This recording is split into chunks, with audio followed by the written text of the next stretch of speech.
Alexandre Matos respondeu sobre os investimentos na temporada de 2025. Contratações, objetivos, pagar contas, trabalho do Fernando Diniz. Este foi um dos assuntos respondidos por Alexandre Matos, que participou aí de uma apresentação sobre a SAF e tudo mais. E o Matos foi perguntado pelos jornalistas que estavam ali presentes sobre algumas situações que acontecem hoje no Cruzeiro, como por exemplo o fair play financeiro. O próprio Matos disse, olha, não tem problema algum você gastar muito se você honrar com os teus objetivos. Se as suas contas estiverem em dia, tudo bem. Se os teus pagamentos estiverem em dia, tudo bem. Errado é você não pagar e continuar gastando. Não é justo com as equipes que se mantêm financeiramente organizados. E eu vou colocar aqui na tela para vocês, família,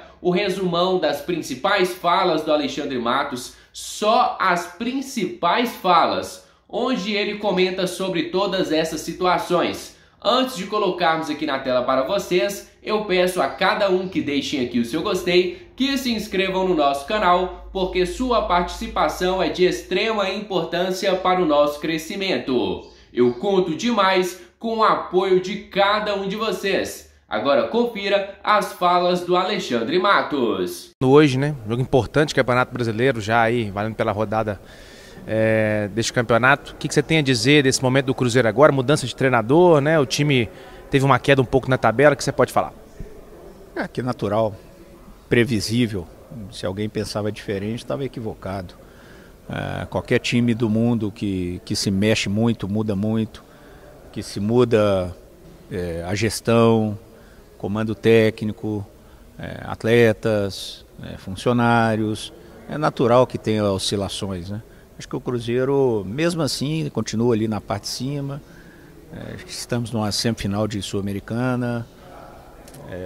Precisamos e contamos muito com a torcida, né? O primeiro jogo em casa, para a gente tentar dar essa felicidade para eles, que é avançar mais para a final e quem sabe disputar e tentar ganhar um título. E no Brasileiro a gente vamos tentar recuperar hoje um jogo dificílimo no Rio, né? A gente sabe que o Fluminense está num momento delicado, vai tentar fazer todo o possível para conseguir vitória, mas nós também faremos, né? Acho que o Diniz, cada dia que passa, cada treinamento que passa, ele vai conseguindo colocar alguma ideia diferente, alguma mudança daquilo que ele pensa de futebol. Mas acima de tudo, também aproveitando aquilo que já tinha muita coisa boa lá, mas que a gente precisava dar aquele ajuste. Eu acho que as coisas vão acontecendo naturalmente. Alexandre, acho que criou-se uma marca aí, meio que forçada, muito grande no Diniz sobre essa saída de bola. Enfim, todos os treinadores fazem isso, o Seabra já fazia a mesma coisa. E todos aí no Brasil e no mundo fazem isso, o Guardiola faz isso, todos fazem isso. Criou-se a marca porque o Diniz foi o desbravador, vamos chamar assim, há, sei lá, 10, 15 anos atrás.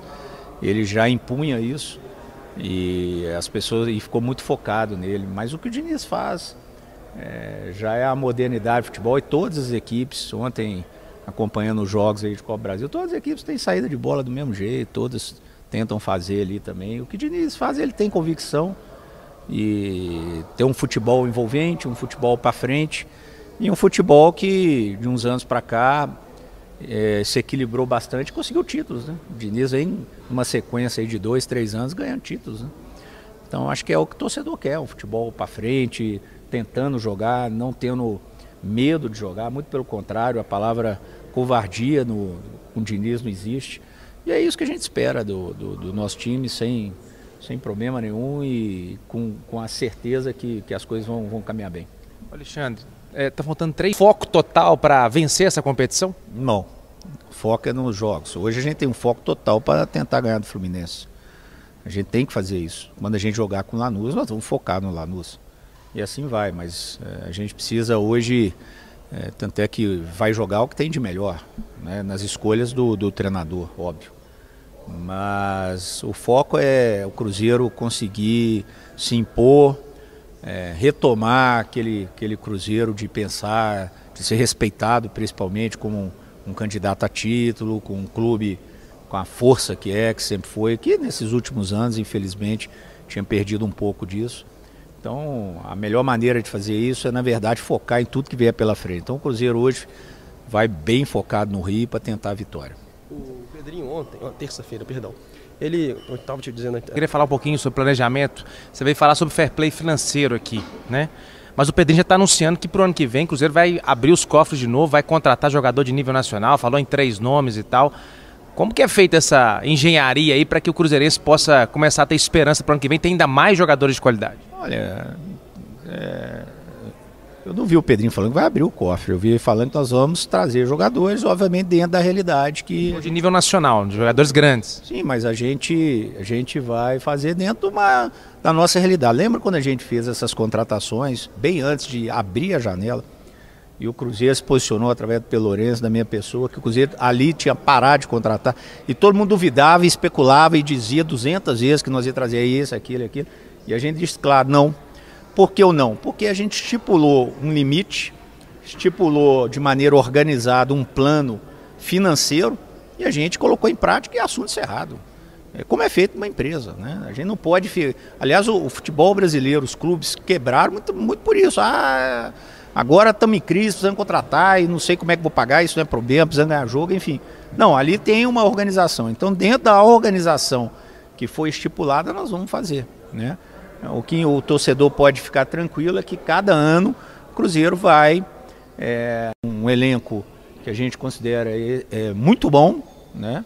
Que a gente sabe que tem algumas carências, como qualquer elenco do mundo tem, né? O Real Madrid tem, o Barcelona tem, enfim, o Manchester City tem, tanto é que todo ano todo mundo contrata. Então todo mundo tem que se reajustar em algumas coisas e o Cruzeiro vai fazer isso, mas sempre com o objetivo e o foco de estar brigando na parte de cima. Isso é o que eu acabei de dizer sobre o futebol do Cruzeiro como um todo, base, masculino. O Cruzeiro vai andar dentro de um planejamento rígido para não fazer nada que não for possível fora das suas possibilidades. Com o tempo, a gente vai conseguindo pagar uma dívida que é astronômica ainda, vamos conseguir mais patrocinadores, vamos ter mais sócios, o torcedor vai entender que a gente precisa muito dele, nos apoiando e também indo ao estádio, fazendo sócio-torcedor. Então tudo que for gerando de receita, estamos com um plano muito forte na base, vai começar a aparecer grandes jogadores para a gente produzir vendas, é o que a gente precisa. Aí sim, vai aumentando receita, vai aumentando o investimento, não só no feminino, como no masculino, como na base, enfim, em tudo que precisa ser feito. O que o Cruzeiro não vai fazer é simplesmente, sem ter condição, fazer qualquer tipo de coisa que nos prejudique. Se tem uma torcida que sofreu na pele o que é uma péssima gestão, foi a torcida do Cruzeiro. Então tenho certeza que ela quer título, ela quer vitória, mas ela quer organização para nunca mais passar o que foi. Então o Cruzeiro, especificamente no feminino, estava um passo maior do que a perna. Então o que o Pedrinho deixou claro é que nós vamos equilibrar isso um pouco mais, né, para não ter, porque antes, quando precisava de dinheiro, batia lá no supermercado BH, lá no Pelourenço, para pedir para pagar a conta. E hoje não, hoje ele é o dono, o dinheiro é dele. Então nós não vamos dar o passo maior que a perna. E em qualquer situação, seja no profissional, no masculino, seja na categoria de base ou no feminino, se precisar recuar um pouco para dar um salto maior lá na frente, nós vamos fazer. Então deixar claro que o Cruzeiro tem um carinho, tem uma obrigação institucional de cuidar de qualquer profissional que está lá dentro. Não, isso não muda com ninguém, não tem nenhum tipo de discriminação com nada. Agora, tem que ter receita para se produzir. A partir do momento que se produzir receita, vai ter o investimento. Se não produzir receita, a receita é o Pedro Lourenço. Então, e o dinheiro sai dele. E isso já vinha acontecendo no Cruzeiro, para deixar bem claro. Na hora que apertava lá, ia nele. Então o Cruzeiro, principalmente no futebol feminino, que todo mundo sabe que não tem praticamente receitas são muito pequenas, o futebol feminino do Cruzeiro ele estava com um passo maior do que a possibilidade. Isso era claro lá dentro, a torcida precisa entender isso. Aí como é que pagar? Pagar porque ia lá no supermercado BH pedir dinheiro para o Pedro para pagar. E o Cruzeiro não vai fazer isso nunca mais na sua história. Nós vamos viver a nossa realidade e assim vai ser. E pensando no Cruzeiro no topo em todas as situações. O Cruzeiro acabou de ser vice-campeão brasileiro no Sub-20, disputa as outras categorias sempre para isso. No futebol profissional brigando em cima e no futebol feminino queremos continuar dentro da nossa realidade brigando na parte de cima. As ideias. A gente tem um plano de até quando que a gente tem essa possibilidade de pagar a dívida, que eu acho que é o principal fator para tudo no Cruzeiro, é o Cruzeiro conseguir zerar essa dívida, aí consequentemente vai sobrar mais recursos para se investir. Não tem.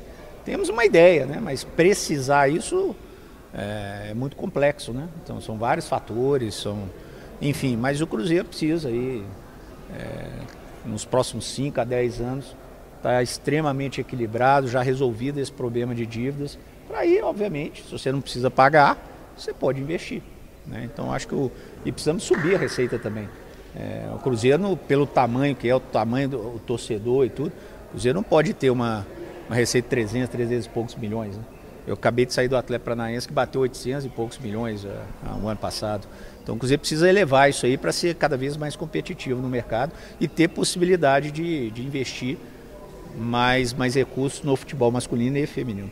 A Leila Pereira recentemente deu um discurso falando sobre a questão do fair play financeiro. Muitas equipes vêm trabalhando com contratos em que elas não conseguem cumprir. O Cruzeiro está analisando também essas possibilidades na hora de fazer os movimentos no mercado. Como que o Cruzeiro vê esse movimento hoje do fair play financeiro, tema hoje também do fórum? O Cruzeiro paga suas contas absolutamente em dia. Um dos clubes, não vou falar se são muitos ou poucos, não tenho conhecimento de alguns, não de todos, mas é um dos clubes que o que combina, cumpre. Então, eu acho que fair play financeiro tem que começar por aí, né? O que alguns presidentes vêm dizendo é que alguns clubes estão fazendo grandes investimentos e não estão honrando seus compromissos. E isso aí precisa acabar no futebol brasileiro, porque foi isso aí que gerou falência ou quase falência na maioria dos clubes de futebol brasileiro. Mato, só para finalizar, sobre investimento, a última, queria saber se no ano que vem os investimentos vão ser superiores ao que tiveram nesse meio de temporada, já que o Cruzeiro gastou 170 milhões em contratações. Esses números são assim, gastou 170 milhões, tem que ganhar tudo, né? O Manchester City gastou 2 bi de euros aí nos últimos 15 anos e ganhou uma Champions, né? O sonho era ganhar a Champions, ganhou uma, né? Então, assim, eu acho que o Cruzeiro está fazendo tudo de acordo com a sua possibilidade, né? E vai continuar assim. Se nós tivermos a possibilidade de aumentar receitas, o Cruzeiro investirá. Se não, o Cruzeiro fará manutenção e assim nós vamos fazendo para ter o Cruzeiro equilibrado e com a gestão muito forte, que isso vai consequentemente dar possibilidade do Cruzeiro estar sempre forte. Então é isso, família. Encerramos por aqui mais um conteúdo do nosso canal. Se você gostou do nosso conteúdo, deixe aqui o seu gostei e se inscrevam no nosso canal, porque sua participação é de extrema importância para o nosso crescimento. Contamos demais com o apoio de cada um de vocês. Um grande abraço, fica com Deus e até a próxima. Fui!